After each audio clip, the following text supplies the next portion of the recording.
ঢাকায় জাতিসংঘ ঢাকার মানবাধিকার কার্যালয় স্থাপনের প্রতিবাদে দাবিতে বিক্ষোভ সমাবেশে আপনাদের সবাইকে স্বাগত। আসসালামু আলাইকুম, আদাব এবং সকল ধর্মের ভাই বোনদের। তাদের যে বিক্ষোভ সমাবেশ আপনারা জেনে থাকবেন, গত শুক্রবার ইন্টারিম গভর্নমেন্টের জাতিসংঘের সাথে একটি চুক্তি হয়েছে, যেখানে তারা জাতিসংঘের মানবাধিকার কমিশনের বাংলাদেশে স্থাপনের স্বীকৃতি প্রদান করেছে এবং এই চুক্তিটা অরিজিনালি বর্তমানে ফাইনাল করে ফেলেছে আর কি। আমাদের বিক্ষোভ সমাবেশটা আজ এটার বিরুদ্ধে। অলরেডি বাংলাদেশের সকল মানুষ এটার বিরুদ্ধে সচেতনতা প্রকাশ করেছে এবং এটা বাংলাদেশের জন্য কতটা হুমকি স্বরূপ এবং কতটা ক্ষতিকর এটা আমাদের সার্বভৌমত্ব, আমাদের মূল্যবোধ, আমাদের বাঙালির যে চেতনাবোধ সবকিছুর সাথে সাংঘর্ষিক থেকে শুরু করে এরপরে বিভিন্ন আন্দোলন, এরশাদ বিরোধী আন্দোলন, জুলাইয়ের গণ অভ্যুত্থান, সবকিছুর ভেতর দিয়ে আমরা বর্তমানে বাংলাদেশকে পেয়েছি, যেটা একটি সম্ভাবনাময় দেশ ছিল, সেখানে সবাই এখন সবার কাছে দায়বদ্ধ। আপনারা দেখে থাকবেন বাংলাদেশের বিগত ইতিহাসে রাজনীতি কিংবা রাজনৈতিক দল কখনোই কিন্তু আমাদের কাছে দায়বদ্ধ ছিল না, কিন্তু জুলাই মুভমেন্টটা এই রাজনৈতিক দল শাসনের পর্যায়ে আছে, আমাদের পরিচালনার পর্যায়ে যারা আছে, এই সকল মানুষকে সাধারণ মানুষের কাছে দায়বদ্ধ করে দিয়েছে। সেইখানে ইন্টারিম গভর্নমেন্ট আমাদেরকে না জানিয়ে, জনগণের কোনো সচেতনতার দিক খেয়াল না রেখে আমাদের দেশের সাথে সাংঘর্ষিক, সার্বভৌমত্বের সাথে সাংঘর্ষিক এরকম একটা চুক্তি জাতিসংঘের সাথে কিভাবে ফাইনালাইজ করতে পারে, এটা আমাদের মাথায় আসে না। বিরুদ্ধে আজকে আমাদের এখানে দাঁড়ানো, আমরা বাংলাদেশের সকল মানুষের কাছে আমাদের বিক্ষুব্ধতার এই প্রতিবাদের দিকে পৌঁছে দিয়ে যাই, যে উদ্দেশ্যে আপনাদের আজকে এখানে আহ্বান জানানো হয়েছে। এবং আমি ধন্যবাদ জানাই আন্তরিকভাবে আমাদের পক্ষ থেকে, আপনারা আজকে আমাদের ডাকে সাড়া দিয়েছেন। আমরা এখানে আজকে যে বিষয়গুলো তুলে ধরবো, সেটা এই মানবাধিকার কমিশন বাংলাদেশে স্থাপন হলে এটা বাংলাদেশের জন্য কিভাবে হুমকি স্বরূপ হতে পারে, এটা বাংলাদেশের স্বাধীনতা, সার্বভৌমত্ব, আমাদের জাতিগত চেতনা, আমাদের মূল্যবোধ, বাংলাদেশের সমাজ সংস্কৃতির জন্য কতটা হুমকি স্বরূপ, এটা আজকে আমরা আপনাদের মাধ্যমে তুলে ধরবো এবং আপনাদের আহ্বান জানাবো। এটা আমাদের পুরো বাংলাদেশের জাতির কাছে। এর পরিপ্রেক্ষিতে আমি শুরুতে আমার বন্ধু আবিদ হাসানকে ডেকে নিচ্ছি তার দিক নির্দেশমূলক কথাগুলো বলার জন্য। আবিদ হাসান।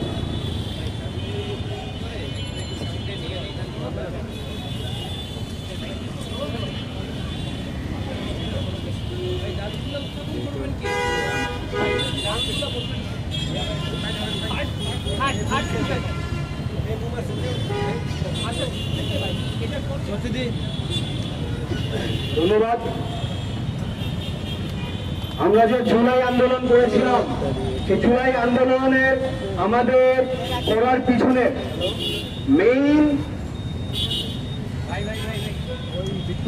যে বিষয়টা আমাদেরকে মোটিভেট করেছিল, সেই মোটিভেশনের জায়গায় ছিল 15 বছর ধরে হাসিনা যেভাবে বাংলাদেশে স্বৈরাচারী শাসন কায়েম করেছিল, সেই স্বৈরাচারী শাসনের বিরুদ্ধে আমাদের জুলাই আন্দোলনের মেইন মোটিভেশনটা ছিল। হাসিনা যে স্বৈরাচারী শাসন কায়েম করেছিল, সেটা সে কিভাবে শাসন কায়েম করেছিল আমরা জানি। হাসিনা তার বিভিন্ন ইনস্টিটিউশন, বিভিন্ন সংস্থা, বিভিন্ন এজেন্সির মাধ্যমে সে তার স্বৈরাচারী শাসন কায়েম করেছিল। আর এই কায়েম ছিল একটা দেশীয় আঞ্চলিক একটা স্বৈরাচারী শাসন। আমরা যদি আমাদের দেশীয় আঞ্চলিক বর্ডার থেকে বের হয়ে এসে আমরা যদি আমাদের গ্লোবাল এবং ইন্টারন্যাশনাল পর্যায়ে যদি আমরা তাকাই, তাহলে আমরা দেখব এই ইন্টারন্যাশনাল যে দেশগুলো আছে এবং এই ইন্টারন্যাশনাল শক্তিশালী যে আধিপত্যবাদী যে দেশগুলো আছে, যে সুপার পাওয়ারগুলো আছে, তারা তাদের এই সাম্রাজ্য, তাদের এই আধিপত্য তারা যে স্থাপন করে, সেই স্থাপন করেও তারা কিছু সংস্থা এবং কিছু ইনস্টিটিউশনের মাধ্যমে। এবং এই ইনস্টিটিউশনের মধ্যে একটি ইনস্টিটিউশন হচ্ছে কি আপনারা সবাই জানেন যে ইউনাইটেড নেশনস মূলত একটি সাম্রাজ্যবাদী এবং আধিপত্যবাদী দেশগুলোর আধিপত্য কায়েমের একটা সংস্থা মাত্র। এই সংস্থাগুলোর মাধ্যমেই তারা বিভিন্ন দেশে আধিপত্য কায়েম করে।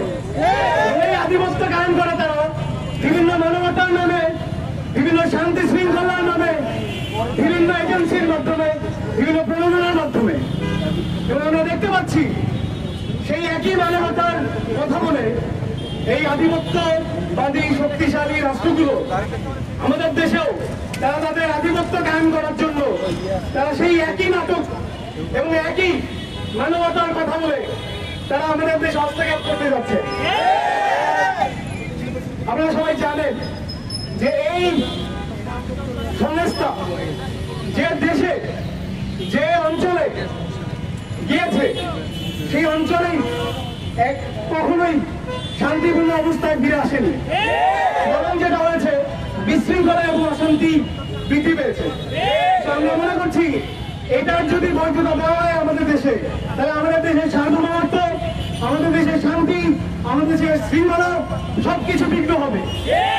এটার বিরুদ্ধেই আমরা প্রতিবাদ জানিয়ে আমরা এখানে সমবেত হয়েছি। তো এটার বিরুদ্ধে আমরা আমাদের তীব্র প্রতিবাদ এবং সরকারের কাছে আমাদের আবেদন, এই চুক্তি অতি দ্রুত বাতিল করে দিয়ে ইউএন কমিশন বন্ধ করতে হবে। সবাইকে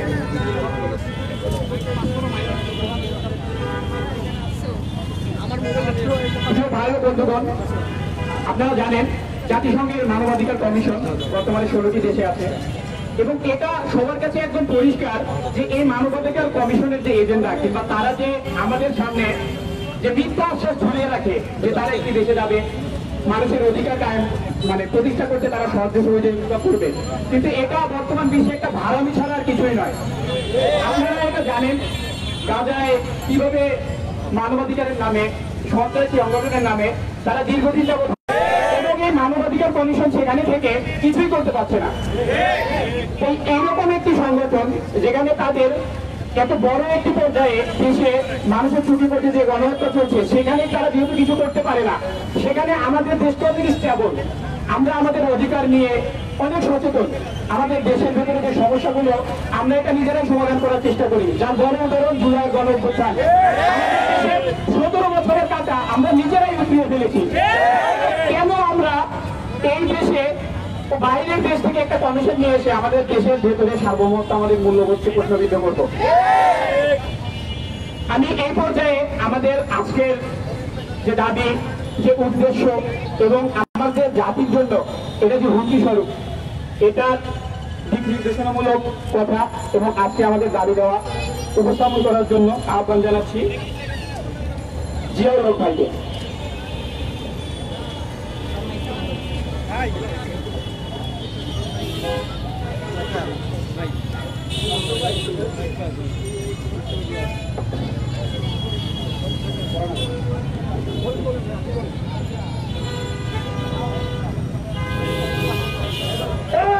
মানবাধিকার কমিশন মানি না, মানব না, মানি না, মানব না।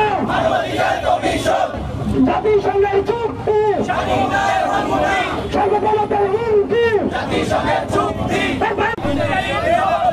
ইন্টারিয়াম জবাব চাই। বাংলাদেশে কার্যালয় কেন, বাংলাদেশে কার্যালয় কেন, ইন্টারিয়াম জবাব চাই, ইন্টারিয়াম জবাব চাই। বাংলাদেশে কার্যালয় কেন, সেখানে তার মানে নেই, বাংলাদেশও মানবে না, বাংলাদেশও মানবে না, মানে নেই। মানবাধিকারের চলে কি চক্রান্ত চলে, কি চক্রান্ত চলে, মানবাধিকারের চলে, মানবাধিকারের চলে কি চক্রান্ত চলে। গাজায় যখন মানুষ মরে মানবাধিকার কি করে, মানবাধিকার কি করে, গাজায় যখন মানুষ মরে পশ্চিমাদের আগ্রাসন মানি না, মানব না, মানি না, মানব না, পশ্চিমাদের আগ্রাসন। আসসালামু আলাইকুম। আমরা যারা আছেন আপনারা দেখতে পাচ্ছেন আমাদের ব্যানার। আমরা আজকে কি উদ্দেশ্যে ঢাকা বিশ্ববিদ্যালয়ের পিএসসির রাজ্য দপ্তরে দাঁড়িয়েছি। আমাদের একটাই মূলত আজকে প্রধান দাবি, সেটা হচ্ছে অন্তর্বর্তী সরকার জুলাই গণঅভ্যুত্থানের মাধ্যমে প্রায় 1400 থেকে 2000 শহীদের রক্তের বিনিময়ে যে সরকার প্রতিষ্ঠিত হয়েছেন, সেই সরকারের কাছে এদেশের কিন্তু আমরা দেখতে পাচ্ছি জুলাই গণ অভ্যুত্থানের সাথে শহীদদের সাথে বেইমানি করে বর্তমান অন্তর্বর্তী সরকার জাতিসংঘের মানবাধিকার কার্যালয়ের সাথে চুক্তি করে জাতিসংঘের একটা কার্যালয়কে বাংলাদেশে অফিস খোলার অনুমতি দিয়েছে। আমরা আজকে বিক্ষুব্ধ শিক্ষার্থীবৃন্দ ঢাকা বিশ্ববিদ্যালয়ের পক্ষ থেকে এর তীব্র নিন্দা ও প্রতিবাদ জানাচ্ছি। সরকারকে বলবো অতি দ্রুত জাতিসংঘের মানবাধিকার কার্যালয়ের সাথে যে চুক্তি করেছেন সেটা বাতিল করতে হবে। বাতিল করে বাংলাদেশের যে মানবাধিকার কমিশন রয়েছে সেটাকে সচল করতে হবে। আজকে আমরা তাহলে কেন প্রশ্ন হচ্ছে কেন আমরা মানবাধিকার কার্যালয়ের বিরোধিতা করছি? আমাদের প্রেস রিলিজ দেওয়া আছে, মূল বক্তব্য এখানে দেওয়া আছে। 4টা গুরুত্বপূর্ণ ইস্যু আমাদের সামনে আসছে, যে 4টা ইস্যুর কারণে মূলত আমরা জাতিসংঘের মানবাধিকার কার্যালয় যে ঢাকায় স্থাপিত হয়েছে এর বিরোধিতা করছি। 1 নম্বর হচ্ছে সার্বভৌমত্ব সমস্যা। ঢাকায় যদি মানবাধিকার কার্যালয় চালু থাকে তাহলে বাংলাদেশ অস্থিতিশীল হবে। বিশেষ করে পার্বত্য চট্টগ্রামে যেসব বিচ্ছিন্নতাবাদী গোষ্ঠী রয়েছে তাদেরকে প্রত্যক্ষ পরোক্ষভাবে এই মানবাধিকার কার্যালয় থেকে মদত দেওয়া হবে। কাজেই পার্বত্য চট্টগ্রামের গ্রামে যে ষড়যন্ত্র রয়েছে দেশীয় আন্তর্জাতিক, সেই ষড়যন্ত্র আরো বেশি ত্বরান্বিত হবে। আপনারা জানেন বিভিন্ন পত্র পত্রিকায় লেখা হয়েছে 2035 সালের মধ্যে সাউথ এশিয়ার দক্ষিণ এশিয়ার মানচিত্র পরিবর্তিত হবে। আজকে মিয়ানমারে যে যুদ্ধ চলছে বিশ্লেষকরা মনে করছেন সেই যুদ্ধটা হচ্ছে সেই মানচিত্র পরিবর্তনের যুদ্ধ। আপনারা দেখেছেন কিছুদিন আগে আরাকানের গণহত্যাকারী উগ্র বৌদ্ধ জাতি আরাকানের নেতারা আমাদের বান্দরবানের মধ্যে এসে পানি উৎসব জল উৎসব করে গেছে। আমরা বলতে চাই এই যে সাউথ এশিয়ার মধ্যে যে মানচিত্র পরিবর্তন হবে সেই লক্ষ্যে একই সাথে আমাদের পার্বত্য চট্টগ্রাম নিয়ে যে একটা খ্রিস্টান স্টেট অর্থাৎ ইহুদিবাদী একটা খ্রিস্টান রাষ্ট্র তৈরির যে ষড়যন্ত্র চক্রান্ত হচ্ছিল দীর্ঘদিন যাবৎ, বাংলাদেশে জাতিসংঘের মানবাধিকার কার্যালয়ের সাথে চুক্তি এবং অনুমোদন সেই ষড়যন্ত্রের অংশ। অতি দ্রুত বাংলাদেশের সার্বভৌমত্ব বিরোধী, বাংলাদেশের নিরাপত্তা বিরোধী এই মানবাধিকার কার্যালয় বাংলাদেশ থেকে বাদ দিতে হবে। 2 নম্বর বিষয় হচ্ছে আমরা এই সংস্থার অফিসের কেন বিরুদ্ধে সমস্যা। আপনারা জানেন মানবাধিকার কার্যালয়ের ওয়েবসাইটের মধ্যে দেখবেন তারা এম্পাওয়ারিং LGBTQ রাইটস অর্থাৎ LGBTQ বা সমকামী যারা আছে তাদের অধিকার এবং তাদের ক্ষমতায়ন নিয়ে তারা কাজ করে। কিন্তু আমরা বাংলাদেশের আইন, বাংলাদেশের বিশ্বাস, সামাজিক মূল্যবোধ, ধর্মীয় বিশ্বাস থেকে শুরু করে সবকিছুই এই LGBTQ অথবা এই যে তাদের যে সমকামী যে এজেন্ডা রয়েছে এটার বিরুদ্ধে আমাদের অবস্থান। কাজেই যাতে এই মানবাধিকার কমিশনের কার্যালয় যদি বাংলাদেশে হয় তাহলে বাংলাদেশের সমকামীদের বিরুদ্ধে যে আইন রয়েছে, LGBTQদের বিরুদ্ধে যে আইন রয়েছে সেই আইনের ধারাগুলো বাতিল করার জন্য তারা সরকারের উপর চাপ প্রয়োগ করবে। একই সাথে বাংলাদেশের শিক্ষা প্রতিষ্ঠানগুলো ঢাকা বিশ্ববিদ্যালয় সহ স্কুল, কলেজ, অন্যান্য ইউনিভার্সিটি, মাদ্রাসা সহ সকল শিক্ষা প্রতিষ্ঠানের সিলেবাসের মধ্যে, শিক্ষা কারিকুলামের মধ্যে, শিক্ষানীতির মধ্যে তারা LGBTQ এই সমকামিতা, ট্রান্সজেন্ডার ইত্যাদি বিকৃত পদাকে অ্যাড করার জন্য, যুক্ত করার জন্য সরকারের উপর চাপ সৃষ্টি করবে। এই জিনিসটা আমাদের মূল্যবোধের সাথে, বিশ্বাসের সাথে, বাংলাদেশের আইনের সাথে সম্পূর্ণভাবে সাংঘর্ষিক। অতএব আমরা কোনোভাবেই বাংলাদেশে জাতিসংঘের মানবাধিকার কার্যালয়ের অফিস মেনে নিতে পারি না। 3 নম্বর বিষয় হচ্ছে জাতিসংঘের মানবাধিকার কার্যালয় যদি বাংলাদেশে থাকে তাহলে বাংলাদেশের যে আন্তর্জাতিক স্ট্যাটাস এইটা অনেক ভিন্ন হয়ে যাবে, নিচে চলে যাবে।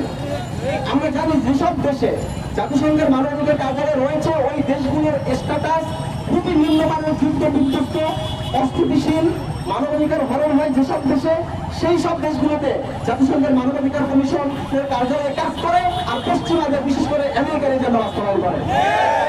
আমরা আমাদের দেশের ঢাকা বিশ্ববিদ্যালয়ের শিক্ষার্থী রয়েছে আর অনেকে রয়েছে বিদেশে পড়াশোনা করতে চায়, বিভিন্ন কাজে যায়, যখন বিদেশের মাটিতে শুনবে বাংলাদেশের জাতিসংঘের মানবাধিকার কার্যালয় রয়েছে তখন এই বাংলাদেশিদেরকে তারা ছোট করে দেখবে, তারা হয়ে যাবে। কাজেই আমরা চাই বাংলাদেশের স্ট্যাটাস সমুন্নত রাখতে হলেও জাতিসংঘের মানবাধিকার কার্যালয়ের অফিসের সাথে যে চুক্তি সরকার করেছে সেটা বাতিল করতে হবে।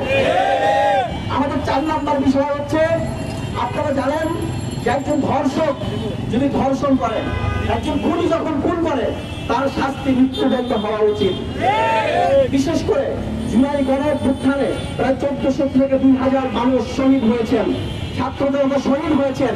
এইটার সঠিক তদন্তের মাধ্যমে যারা একেবারে সত্যিকার অপরাধী, তাদের তো অবশ্যই সর্বোচ্চ শাস্তি হতে হবে।